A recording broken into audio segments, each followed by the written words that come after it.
Hello student, welcome back to my channel. আশা করি সকলে ভালো আছো। দেখো, ফ্লো চার্ট ক্লাস 11 এর একটা গুরুত্বপূর্ণ বিষয়, সেটা তোমাদের সাথে ছোট্ট করে আলোচনা করতে চলে এসেছি। যাদের ফ্লো চার্ট নিয়ে অসুবিধা আছে, এখনো যারা বুঝতে পারছো না ফ্লো চার্ট কি পড়বে, দেখো ফ্লো চার্ট একটা বলবো প্রোগ্রাম। যখন আমরা প্রোগ্রামিং করি, তার সব থেকে আগে যেটা করতে হয়, ফ্লো চার্টকে অঙ্কন করতে হয়। ফ্লো চার্ট অঙ্কনটা ঠিক আমাদের যেমন বাড়ি তৈরি করা, যেমন আমরা একটা প্ল্যানিং করি বা একটা আমাদের ব্লুপ্রিন্ট তৈরি করতে হয় বাড়ি তৈরি করার আগে, সেরকম প্রোগ্রামিং তৈরি করার আগে ফ্লো চার্ট তৈরি করতে হয়।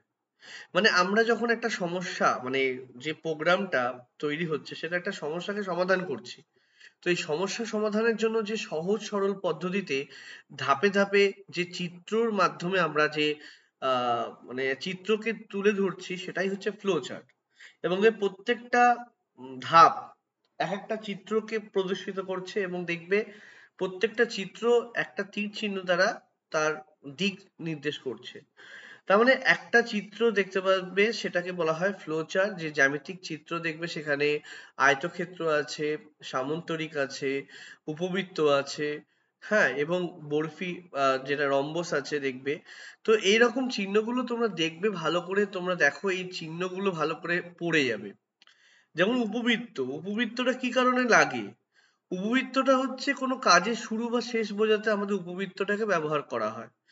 তারপরে হচ্ছে সামন্তরিক, হচ্ছে মানে আমরা যখন ইনপুট বা আউটপুট আউটপুট প্রদর্শন করতে হয়, তখন আমাদের এই জ্যামিতিক চিহ্নটি ব্যবহার করা হয়।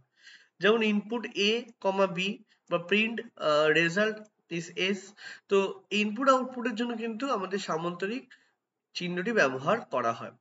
আয়তক্ষেত্র চিহ্নটি ব্যবহার করা হয় কোনো প্রসেস বা কোনো প্রক্রিয়াকরণ বোঝাতে। প্রসেস মানে আমরা যখন কোনো ইকুয়েশন লিখছি, মানে s equal to S plus I, বা আমরা কোনো যোগফল লিখছি s equal to a plus B. তো এইরকম কোনো ইকুয়েশন বোঝাতে বা কোনো স্টেটমেন্ট বোঝাতে আমরা এই আয়তক্ষেত্র চিহ্নটি বোঝানো হয়। এবং রম্বস আকৃতি যেটা বোঝানো হয় ডায়মন্ড শেপ, যেটা একটা সমস্যার মধ্যে একটা কোনো শর্ত প্রয়োগ করা হয়। সেই শর্তের উপর ভিত্তি করে কি হয়, প্রোগ্রামটা দুটি দিকের মধ্যে যে কোনো একটি দিক নির্বাচন করে। যেমন ধরো দেখতে পাচ্ছ একটা ইয়েস আছে, একটা নো আছে। একটা শর্ত দেওয়া হয় যে A greater than B, if A greater than B. দুটো শর্ত, মানে এই যে শর্তের মধ্যে যে কোনো একটি যদি পূরণ হয়, যদি এ গ্রেটার দেন বি মানে কি, এ যদি বড় হয় তার মানে ইয়েস হবে, তাহলে আমাদের বাঁ দিকে যাবে।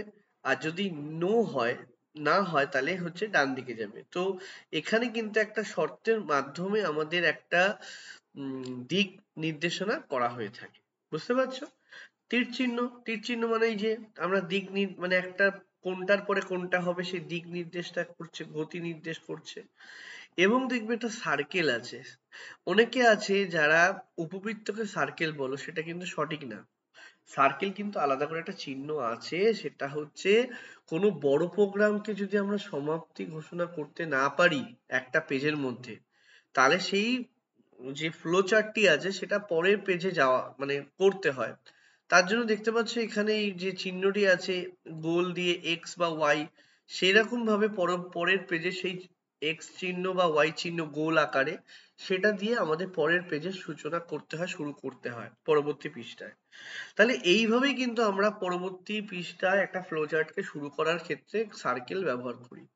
তো এছাড়াও দেখবে কিছু চিহ্ন আছে যেগুলোর নাম দেখবে না, যেমন এখানে কোনো বাক্য প্রিন্ট করার জন্য এই সিম্বলটি ব্যবহার আছে, কোনো নাম নেই। এছাড়া একাধিক স্টেটমেন্ট ব্যবহার করার জন্য এরকম সিম্বল আছে, ঠিক আছে। আর এইগুলো দরকার নেই, এগুলো তোমাদের বইতেও পাবে না, কমেন্ট বক্স আর পেজ অফ কানেক্টর। এছাড়া এখানে প্রোগ্রামিং এর বিষয়গুলো রয়েছে। আমি তোমাদেরকে একটা মানে ফ্লো চার্ট দেখাই, মানে দুটো সংখ্যাকে যোগফল করার ফ্লো চার্ট। তো এখানে দেখতে পাচ্ছ প্রথমেই স্টার্ট, তারপরে হচ্ছে take three variable say A B, S input A B.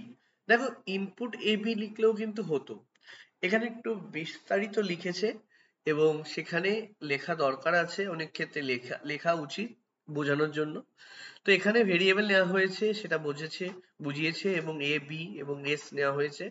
A B input নেওয়া হলো, সেটা বলা হয়েছে, এবং প্রসেসিং এর S equal to A plus B, print result is S and then stop. এবং একইভাবে গুণফলটাকেও এইভাবে ফ্লোচার্টের মাধ্যমে প্রকাশ করা হয়েছে।